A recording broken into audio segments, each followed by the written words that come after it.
Berjumpa kembali dengan To The Point, berpijak dan berpihak pada kebenaran. Di balik heningnya perayaan kemerdekaan, ada jeritan rakyat yang menggelegar. Merdeka! Merdeka! Alah, merdeka apanya? Sahabat To The Point di mana saja berada, peringatan kemerdekaan ke-81 tahun Republik Indonesia telah tiba. Bendera merah putih telah berkibar di tiang-tiangnya. Lagu kebangsaan Indonesia Raya dikumandangkan di berbagai upacara-upacara resmi dan pidato-pidato kenegaraan disampaikan dari atas panggung. Namun jika kita menatap lebih dalam ke jalanan, ke halaman rumah warga, ke ruang-ruang di mana rakyat menjalani hari-harinya, ada sesuatu yang terasa berbeda, sesuatu yang pelan namun nyata, suasana yang tidak sebegitu meriah seperti tahun-tahun sebelumnya. Bukan berarti bendera tidak dicintai, bukan berarti lagu kebangsaan tidak lagi membangkitkan semangat, tetapi ada keheningan yang menyelimuti perayaan kali ini. Keheningan yang bukan berasal dari ketidakpedulian, melainkan dari beban yang semakin berat di pundak rakyat. Ketika seorang ibu harus memikirkan apa yang akan dimasak untuk makan siang, ketika seorang ayah menghitung sisa gaji yang tak lagi mencukupi kebutuhan yang terus naik, ketika anak-anak menatap tagihan sekolah yang kian memberatkan, maka euforia perayaan kemerdekaan itu terasa jauh, terasa seperti milik orang lain. Perayaan ini bukan untuk mereka. Inilah realitas pertama yang perlu kita pahami. Keheningan rakyat bukanlah tanda ketidakcintaan pada negeri, melainkan tanda bahwa mereka sedang berjuang untuk hal yang lebih mendasar, yakni bertahan hidup. Bagi jutaan warga hari ini, kemerdekaan yang dirayakan di atas panggung, di tengah lapangan, belum terasa sampai di dapur, di pasar, dan di tempat kerja. Memang, rakyat tetap mengibarkan bendera dengan patuh, memasang pernak-pernik dan atribut kemerdekaan di depan rumah meski dalam keadaan lusuh, mengikuti upacara jika diwajibkan. Namun di dalam hati ada pertanyaan yang tidak terucap. Merdeka! Pencapaian terbaiknya, Negara paling korup di dunia, penduduknya, paling miskin nomor 2 di dunia, bayar pajaknya, paling tinggi se-Asia Tenggara, gaji rakyatnya, paling rendah se-Asia Tenggara, koruptornya, paling sejahtera se-alam semesta. merdeka! Merdeka! Sudah 81 tahun kita merayakan kemerdekaan. Apakah kita benar-benar sudah merdeka dari kemiskinan, dari ketakutan dan ketidakadilan?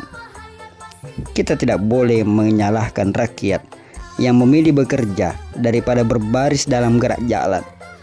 Kita tidak boleh menyalahkan ibu yang memilih menabung untuk makan daripada membeli atribut perayaan.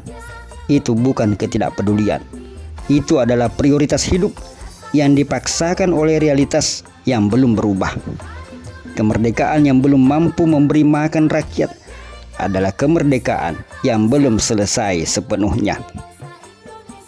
Di sisi lain, perayaan ini kita juga menyaksikan hal yang memprihatinkan.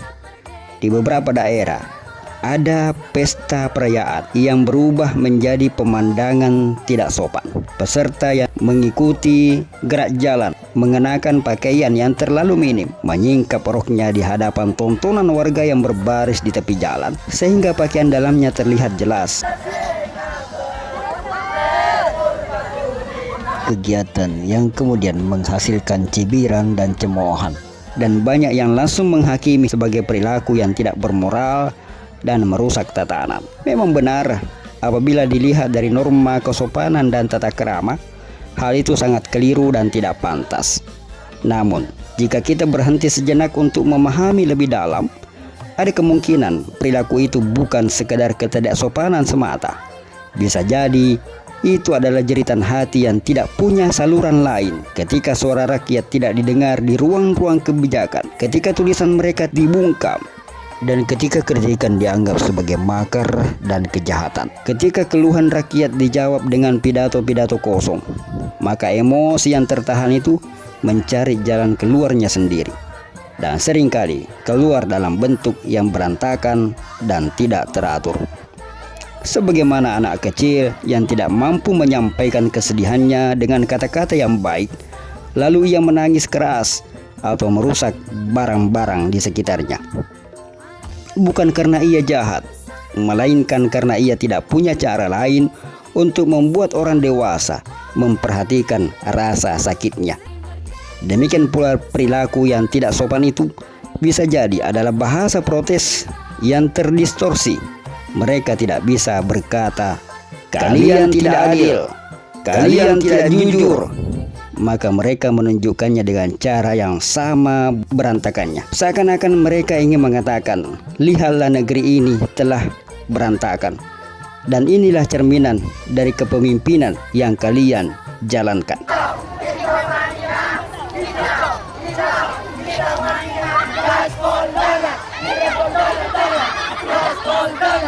Memang itu tetap tidak benar dan tetap tidak pantas dilakukan, karena kekecewaan tidak harus diucapkan dengan cara yang salah.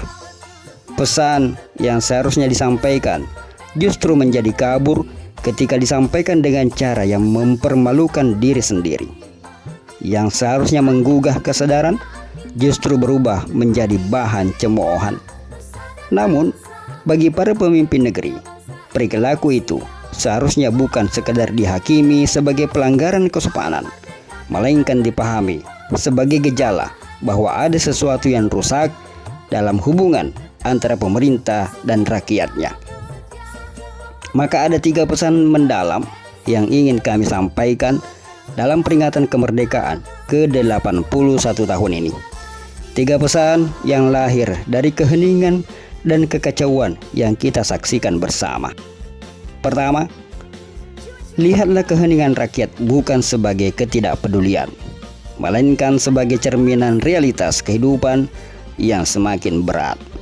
Ketika rakyat lebih sibuk mencari makan daripada merayakan kemerdekaan, itu bukan salah rakyat. Itu adalah teguran bagi para pemimpin bahwa kemerdekaan belum terasa di dapur rakyat. Kemerdekaan yang sesungguhnya bukan hanya bebas dari penjajah di masa lalu, melainkan bebas dari kelaparan, bebas dari ketakutan kehilangan tempat tinggal, bebas dari kebodohan karena tidak mampu bersekolah. Selama itu belum tercapai, maka euforia perayaan akan selalu terasa hampa bagi jutaan warga. Yang kedua, pahamilah bahwa perilaku rakyat yang kurang sopan itu bisa jadi protes yang tersalurkan lewat jalan yang salah. Jangan hanya menghakimi bentuknya, tapi cobalah pahami apa yang ada di baliknya. Ketika rakyat tidak punya cara lain untuk menyampaikan kekecewaannya, maka mereka menyampaikannya lewat perilaku yang berantakan. Persis seperti orang yang sakit dan tidak bisa berbicara, lalu ia meronta-ronta kesakitan. Rontanya itu bukanlah kejahatan. Itu adalah tanda bahwa ada rasa sakit yang tidak terobati.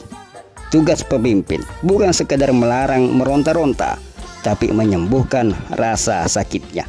Yang ketiga dan yang paling penting, semoga para pemimpin negeri ini mau mencermati kedua hal itu, baik keheningan yang lengang maupun kegemparan yang tidak sopan, bukan sebagai alasan untuk menindak atau menghukumi rakyat, melainkan sebagai cermin untuk memperbaiki diri sendiri. Semoga keheningan itu menjadi teguran halus yang menyadarkan mereka bahwa rakyat sedang menunggu perubahan yang nyata. Dan semoga kegemparan itu menjadi peringatan keras bahwa kepercayaan rakyat sedang menipis dan harus segera dipulihkan dengan kebijakan yang adil dan tulus, bukan dengan pidato-pidato yang kosong dan membual. Kita tidak ingin menjatuhkan siapapun dengan tulisan ini. Kita hanya ingin menyadarkan semua pihak, baik rakyat maupun pemimpin, bahwa kemerdekaan itu adalah tugas bersama yang belum selesai. 81 tahun adalah waktu yang cukup lama, namun pekerjaan memerdekakan rakyat dari kemiskinan, ketidakadilan, dan kebodohan masih menanti untuk diselesaikan. Bagi rakyat, mari kita sampaikan keluhan kita dengan cara yang mulia. Kekecewaan yang benar tidak perlu diucapkan dengan cara yang salah. cahaya kebenaran tidak perlu menggunakan kegelapan untuk terlihat. Bagi para pemimpin, lihatlah keheningan dan kegemparan itu sebagai suara rakyat yang menanti perubahan. Jangan menutup telinga, jangan memejamkan mata, karena kemerdekaan ini bukan milik mereka yang berdiri di atas panggung. Ini milik seluruh rakyat yang bekerja, berjuang, dan berharap di seluruh penjuru negeri. Dan bagi kita semua, mari kita jadikan peringatan kemerdekaan ke-81 tahun ini bukan sekedar perayaan masa lalu, melainkan tekad untuk membangun masa depan yang lebih adil, lebih makmur, dan lebih merdeka. Bukan hanya di atas kertas dan di atas panggung, melainkan di setiap rumah, di setiap dapur, dan di setiap hati rakyat Indonesia. Karena merdeka itu belum selesai sampai seluruh rakyat benar-benar merdeka.